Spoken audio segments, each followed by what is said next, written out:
Hello, everyone. A huge warm welcome to you, and thank you so much for coming to watch the video today. We're glad you're here. It is Tuesday, January 20th, 2026, and, the calendar might say it's just another Tuesday, but in the media world, today is going to go down in history. It really is a massive day. I mean, we aren't just looking at a quarterly report here. We are looking at a document that might fundamentally redefine how the entire world consumes entertainment for the next decade. Absolutely. So here's what we're going to do today.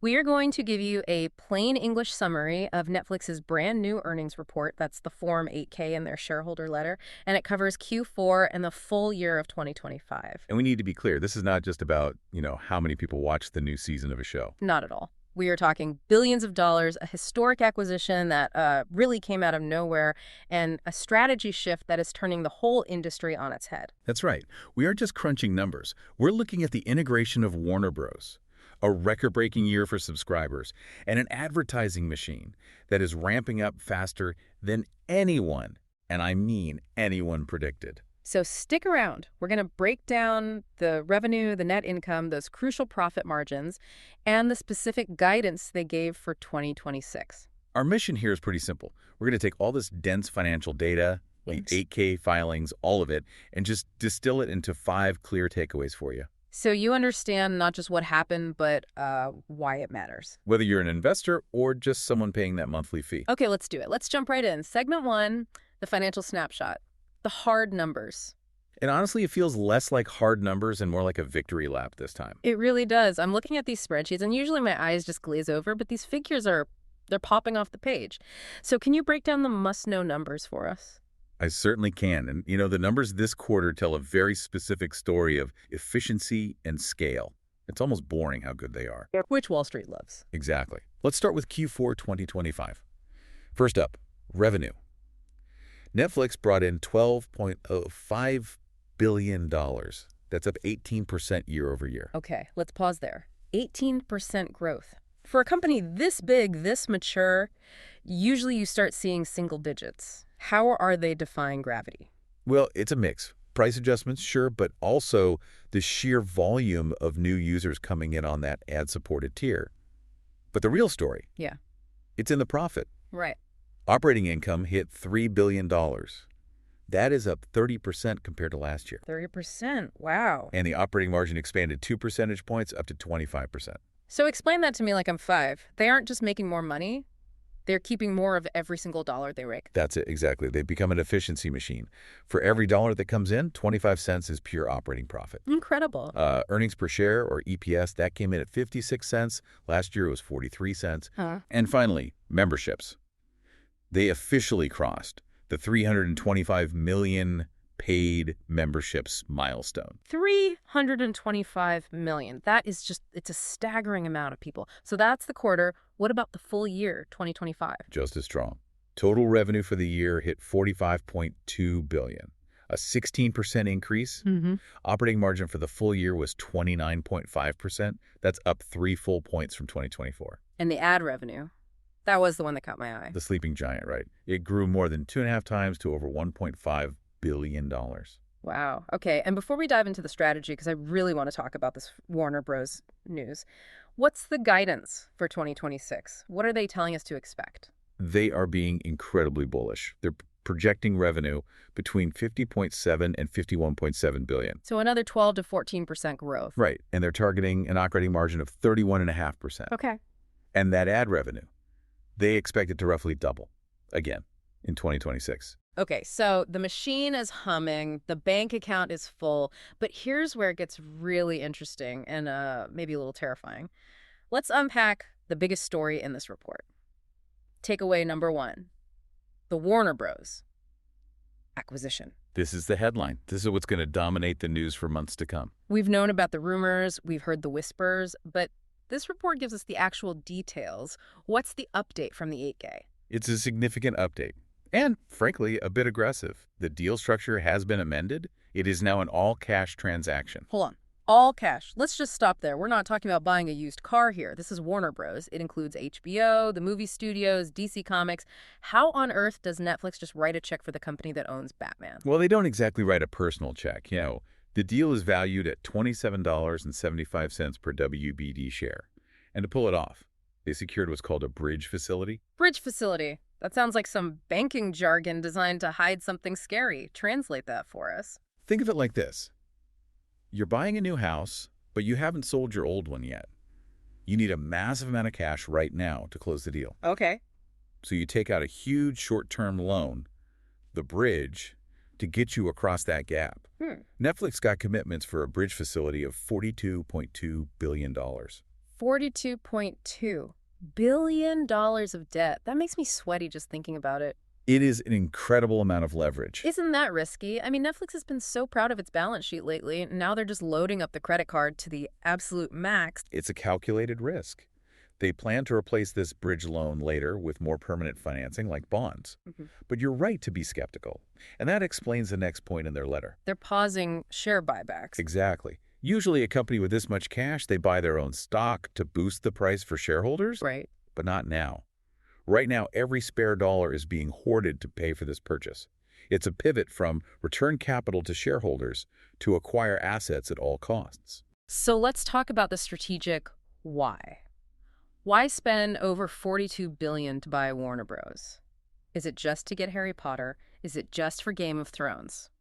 It really comes down to three things: library, subscription flexibility, and capacity.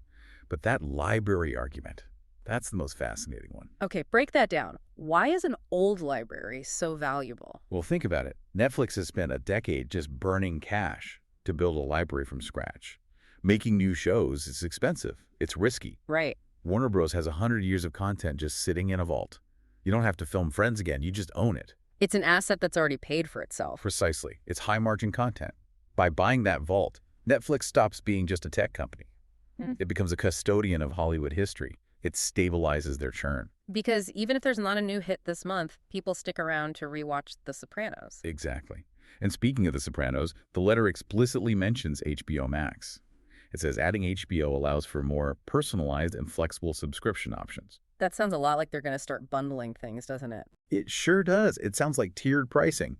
Maybe you pay $15 for Netflix Basic, but $25 for Netflix plus HBO.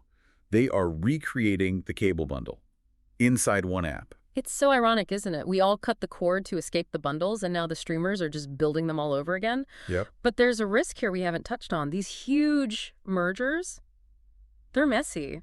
You've got Netflix, this Silicon Valley data-driven culture. Right. And then you have Warner Bros., which is old school Hollywood, creative culture. That's the elephant in the room. Integrating those two cultures is going to be a nightmare. We've seen big media mergers fail because of culture clash.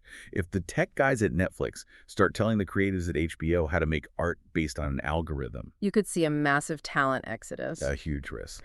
Okay, let's shift gears, because they have to pay off that $42 billion somehow. Takeaway number 2, the advertising explosion. This is fascinating because you remember for years Netflix leadership said never ever ads. It was like a religion for them. I remember. No ads ever. We aren't a data tracking company. And now it's a primary growth driver. Like we said, ad revenue hit over $1.5 billion in 2025. That's up 2.5 times.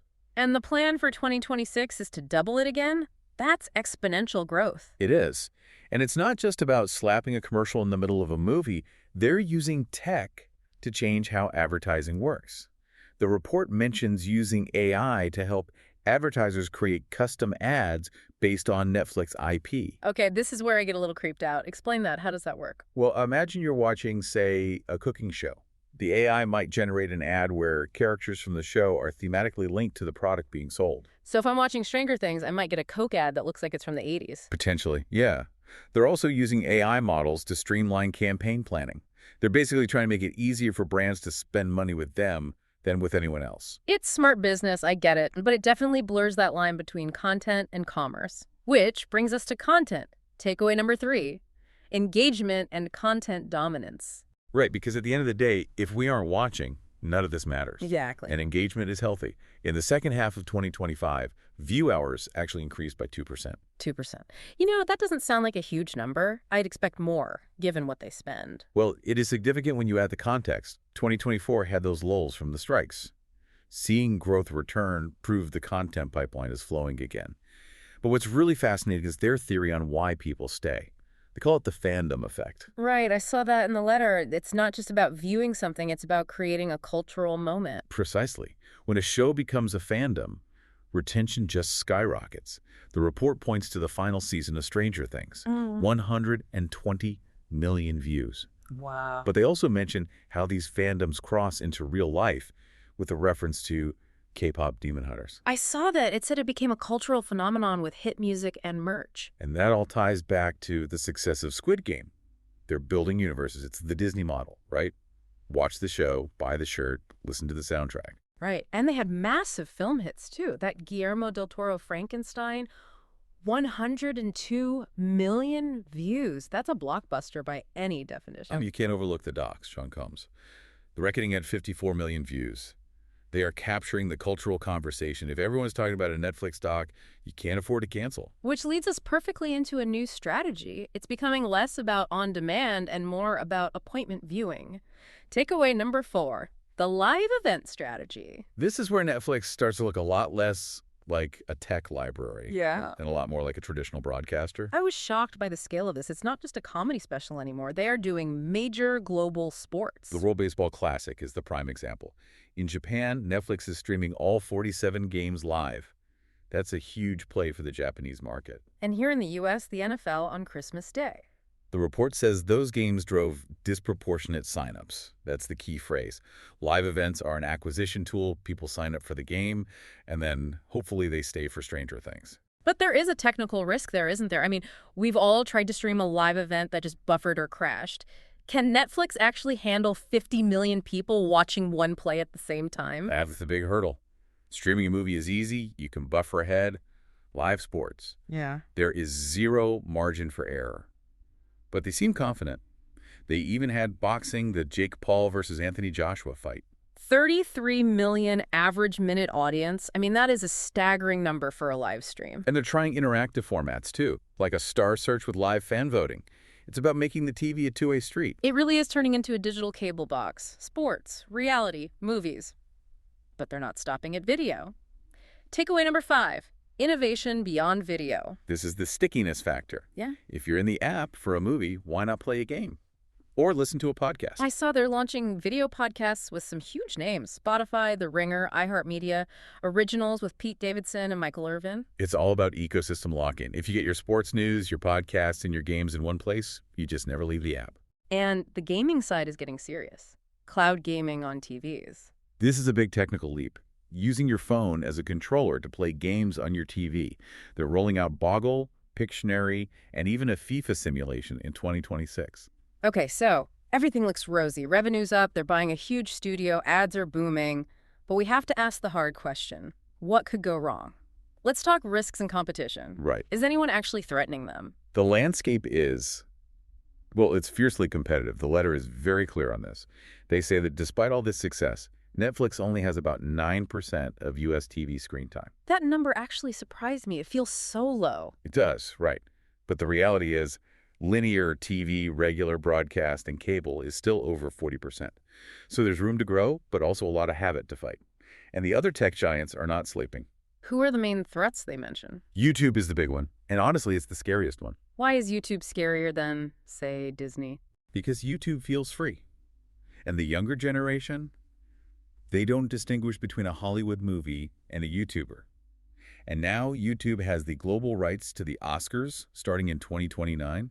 They're blurring the line between creator and premium. And then there's Amazon. Amazon has the deepest pockets in the world. They're investing in the NBA. They've got the MGM library. But here's the difference. Amazon doesn't have to make a profit on video. They just need you to keep your Prime subscription to buy more toothpaste. Exactly. Netflix has to make money on the video. Yeah. That puts massive pressure on them. They don't have that safety net. And that brings us right back to the financial risk, doesn't it? The debt. The debt. That $42.2 billion bridge facility, that's a lot of leverage, even for a company this profitable.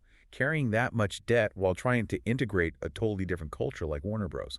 It's a heavy lift. So if the economy turns or if interest rates spike, that bridge could become a trap. Precisely. It turns from a tool into an anchor. And mergers of this size, they often have friction. Debt just amplifies every single mistake. So it's high reward, but it is definitely high risk. That's the game they've chosen to play.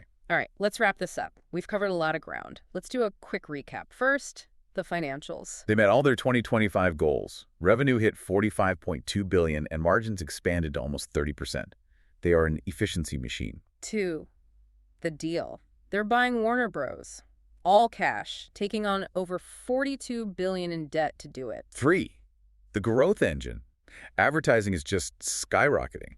They expect it to double again in 2026, all driven by this new AI ad tech. 4, the pivot. Live events like the WBC and the NFL are the new sign-up drivers. They're moving toward appointment viewing. And 5, the future. Despite fierce competition from YouTube and Amazon, they're innovating into games and podcasts to keep us all glued to the screen. Okay, so here's a provocative thought to leave you with. We spent years hearing about the streaming wars. We all cut the cord to escape the cable bundle, right? But now, with Netflix buying Warner Bros., adding live sports, news, and ads, aren't they just recreating the cable bundle but inside a single app? It's a great question. I mean, if one app has the movies, the HBO dramas, the live football, and the news, it starts to look less like a channel and more like a utility. Like electricity or water. Exactly. So are we moving from the streaming wars to the era of the streaming monopoly? Something to think about next time you log in. Hey, if you found this overview helpful, please click that like button. It really, really helps us out and tells the algorithm to share this with more people. And share this video with a friend or a colleague who needs to catch up on the market news. This is the kind of update that really changes the conversation. And don't forget to subscribe and stay tuned for our next update. We will be watching that Warner Bros. Deal very closely. We certainly will. Thanks for watching, everyone.